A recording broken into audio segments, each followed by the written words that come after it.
हमारे जीवन में बहुत दुख आते हैं, इस कारण हम अक्सर दुखी रहते हैं, लेकिन हम लोग चाहते हैं खुश रहना, अच्छा जीवन जीना, इसलिए लोग अक्सर भगवान के पास जाते रहते हैं। लेकिन मैं आपको एक बात बता दूं, जिस प्रकार हमें लगता है कि दुख आने वाला है, आपने कभी सोचा है कि यह कैसे पता चलता है? भगवान कहते हैं कि हमें हमारे जीवन में जब भी दुख आता है और जब भी सुख आता है तो उसके कुछ संकेत हमें पता चल जाता है, और यह संकेत हमें बता देते हैं कि दुख आएगा या सुख।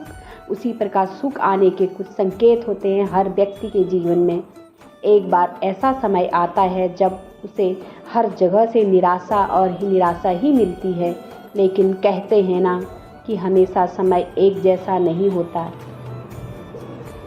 और जिनका बुरा समय आता है उनका अच्छा समय भी ज़रूर आता है। आइए जानते हैं कि अच्छा वक्त आने से पहले हमें क्या संकेत मिलते हैं। हर व्यक्ति के जीवन में उतार चढ़ाव आते रहते हैं, यह सब समय के चक्र के कारण होता है। समय से बदलाव कुछ भी नहीं होता।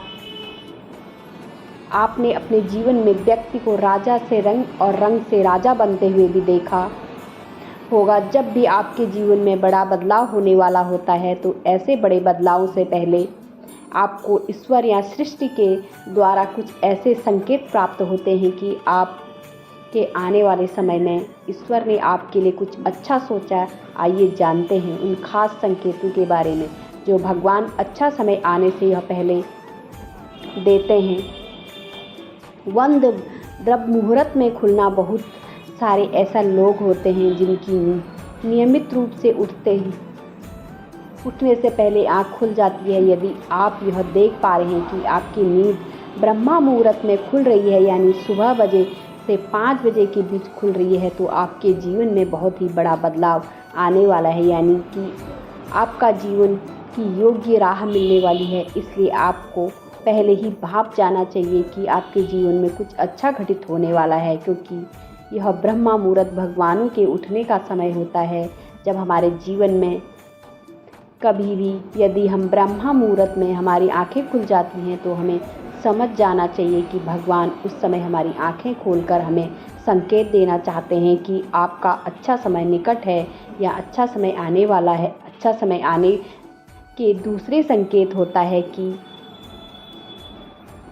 तो अचानक से खुश होना। कई बार आपने देखा होगा कि आपका अचानक से खुश होने का मन करने लगता है। इसका मतलब आपको समझ जाना चाहिए कि ईश्वर आपको कुछ अच्छे संकेत दे रहा है। जिस प्रकार आपको इस समय खुश होने का मन कर रहा है, उसी प्रकार ईश्वर आपके जीवन में बहुत जल्द खुशी के पल लाने वाले हैं।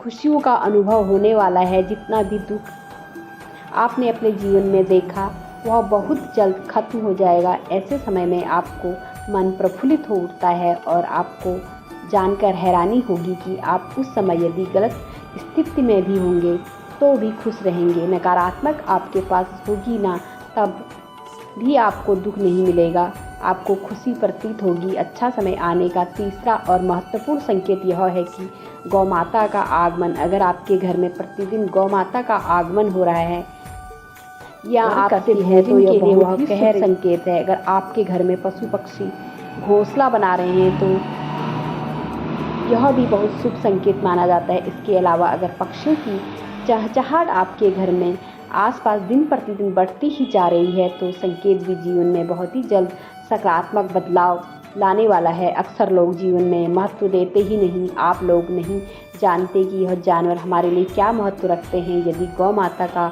आगमन हमारे घर में हो जाता है तो समझ जाइए कि भगवान आपको संकेत देना चाहते हैं कि आपका बुरा समय खत्म हो गया है और अच्छा समय आने वाला है। यह संकेत गौ माता के द्वारा और पक्षियों के चहचहाट के द्वारा देना चाहते हैं कि उनका भक्त समझ जाए कि यह समय आ गया है। चौथा संकेत यह है कि घर में शिशु का होना। बताया जाता है कि शिशुओं में ईश्वर का वास होता है। अगर छोटे बच्चे या शिशु आपको देखकर अचानक से मुस्कुरा दे तो यह आपको कोई सकारात्मक बात बोल दे तो यह सच बात है कि संकेत है कि जीवन में सकारात्मक चीज़ें होने वाली हैं। और तो और कभी कभी तो यह शिशु आपको संकेत भी देते हैं, क्योंकि यह शिशु भगवान का ही रूप होती हैं और शिशु कभी झूठ नहीं बोलते हैं। अच्छा समय आने का 5वां संकेत यह होता है कि स्वप्न में मंत्रों का सुनाई देना। स्वप्न में अगर आपको मंत्र सुनाई देते हैं जैसे राम राम, तो यह बहुत अच्छा माना जाता है। अगर ओम मंत्र की गूंज सुनाई दे तो यह भी सकारात्मक बात है। स्वप्न में मंत्रों का घटा शंख की आवाज़ सुनाई देना बहुत ही शुभ संकेत माने जाते हैं। यह मंत्र भगवान के होते हैं जो हमें एक अच्छा समय के संकेत देते हैं।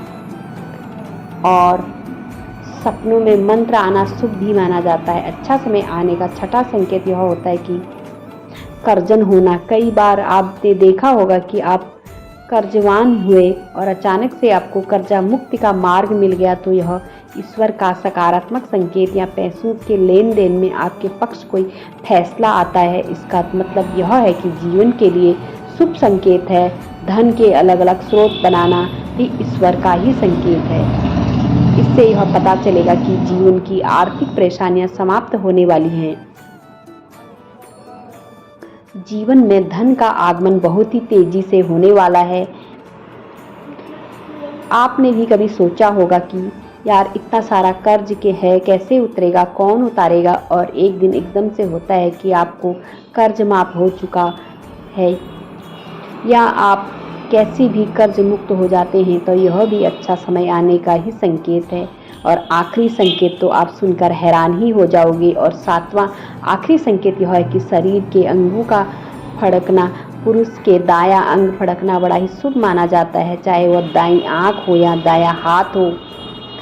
इससे यह संकेत प्राप्त होता है कि आपके बल में वृद्धि होने वाली है। इसके विपरीत महिलाओं में अगर बायां अंग फड़कता है तो यह अच्छा संकेत है, यानी महिलाओं बाएं अंग का फड़कना अच्छा संकेत बताया गया है और पुरुषों में दाएं अंग का फड़कना शुभ संकेत माना गया है। यह शरीर के अंगों का फड़फड़ाना आपको अच्छा समय का भी संकेत देते हैं। इसी प्रकार इन संकेतों के माध्यम से आप महसूस कर सकते हैं आपको अच्छा समय आने वाला है। आज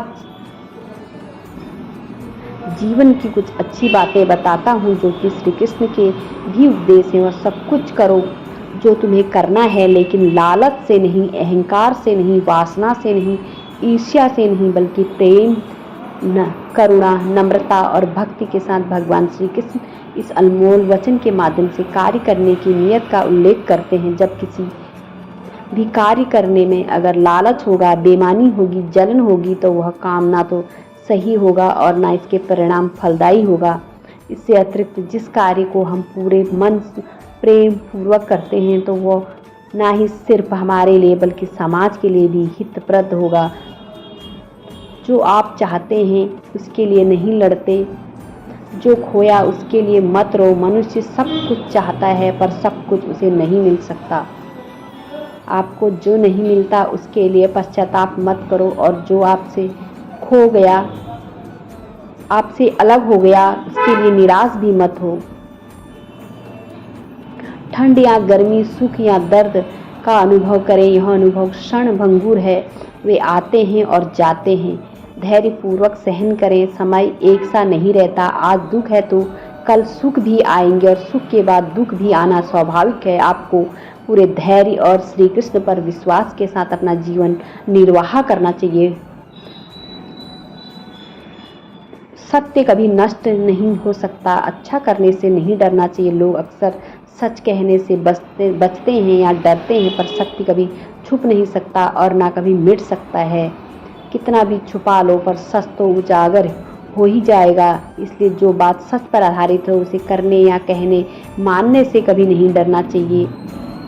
फिर इस शरीर का मोह मत करो। या तो माटी है, माटी में मिल जाएगा। अमर तो आत्मा है जो परमात्मा मिल जाएगी। लोग अपने शरीर को सुंदर बनाने में लगे रहते हैं, पर आत्मा ही सुंदर, शरीर सुंदरता से कही जाता महत्वपूर्ण है। शरीर तो नश्वर है, मिट्टी ही तो है, मिट्टी में ही मिल जाता है, पर आत्मा अमर है। इसलिए आत्मा की सुंदरता पर ध्यान दो। आत्मा की सुंदरता अपने श्री कृष्णा में लीन करने में मिलती है। यह 5 उद्देश्य आपको जीवन में याद रखने चाहिए, क्योंकि उन उद्देश्यों से आप सजग रहेंगे। धन्यवाद। आपको वीडियो कैसा लगा तो ऐसे ही हमारे वीडियो को देखते रहिए। वीडियो को लाइक करें, शेयर करें और चैनल को सब्सक्राइब करें। और फिर मिलते हैं एक बार, तब तक बोलते रहें जय श्री कृष्णा, जय श्री कृष्णा।